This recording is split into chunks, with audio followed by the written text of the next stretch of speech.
سامعین مکرم، آج آپ کے سامنے اس شخصیت کا ذکر کرنے جا رہا ہوں کہ جس شخصیت نے مسلمانوں کے سوئے ہوئے ضمیروں کو جھنجھوڑ کے جگایا اور جگانے کے بعد مسلمانوں کو ایسا عشق مصطفیٰ کا جام پلایا، ایسا عشق مصطفیٰ کا جام پلایا کہ آج مسلمانوں کے بچے بچے تاجدار ختم نبوت کا نعرہ لگا رہے ہیں۔ آج لبیک یا رسول اللہ صلی اللہ علیہ وسلم کی صدائیں گونجتی نظر آتی ہیں۔ آج ہر بچے بچے کو یہ حدیث یاد ہوئی نظر آتی ہے، من سب نبی فقتلو، کہ جو نبی کے بارے میں بھونکے اسے کاٹ کے رکھ دو۔ ایسا عشق مصطفیٰ کا جام پلایا کہ آپ کے تو شاگرد بھی یوں کہتے ہیں کہ جب بھی ہم کلاس میں آپ سے پڑھنے کے لیے جاتے، ہمارا سبق گردانوں سے شروع ہوتا لیکن اختتام عشق مصطفیٰ پہ ہوتا۔ آپ حافظ بھی تھے، آپ قاری بھی تھے، آپ عالم بھی تھے، آپ شیخ الحدیث بھی تھے، جناب حضرت علامہ مولانا خادم حسین رضوی علیہ رحمہ۔ آپ 1966 میں پیدا ہوئے اور ابتدائی تعلیم آپ نے اپنے گاؤں سے حاصل کی۔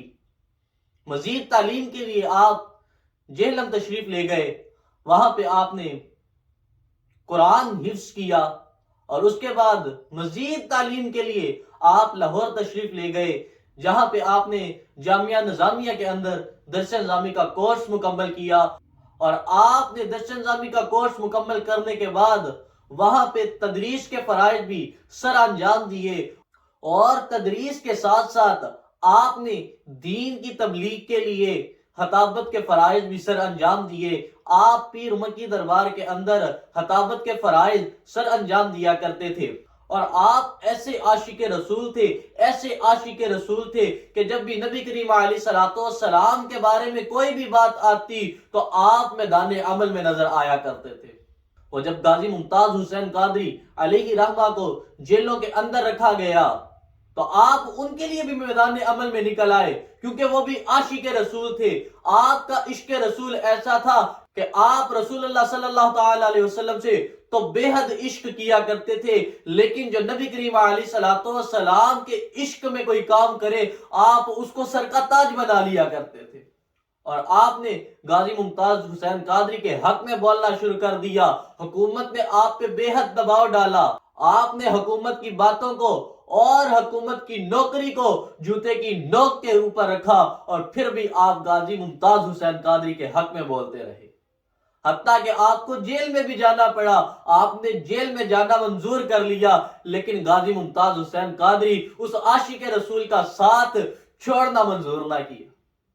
آپ نے ان کا ساتھ دیا، جا بجا ساتھ دیا، اور جب غازی ممتاز حسین قادری کو پھانسی کے پھندے پہ چڑھا دیا گیا، اس کے بعد آپ نے قانون ختم نبوت کی ترمیم کے خلاف فیض آباد میں دھرنا دیا، اور جب تک مطالبات منظور نہ ہوئے تب تک آپ نے دھرنا نہ ختم کیا۔ کوئی بھی ایسا کام ہوتا کہ توہین رسالت ہو، توہین قرآن ہو، یا کوئی بھی ایسی بات ہو جائے، آپ دین کے لیے ہما وقت ہر وقت آپ میدان عمل میں نظر آیا کرتے تھے۔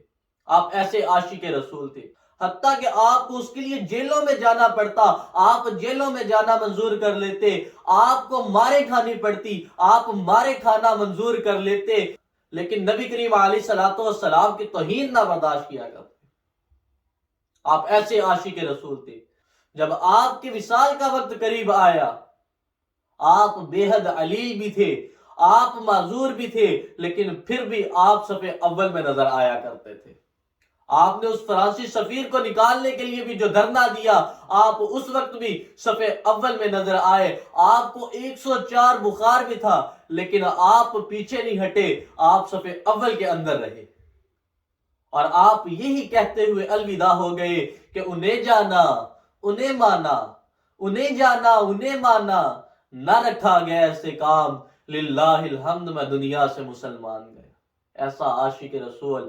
اور آپ کا مزار پر انوار، جس مسجد میں آپ امامت اور خطابت کے فرائض سر انجام دیا کرتے تھے، اسی مسجد میں بنایا گیا ہے۔ اللہ رب العزت ان کے مزار پر انوار پہ کروڑہ رحمتوں کا نزول فرمائے اور ہمیں بھی سچا سچا عاشق رسول بنائے. آمین. وآخر دعوانا الحمدللہ رب العالمین.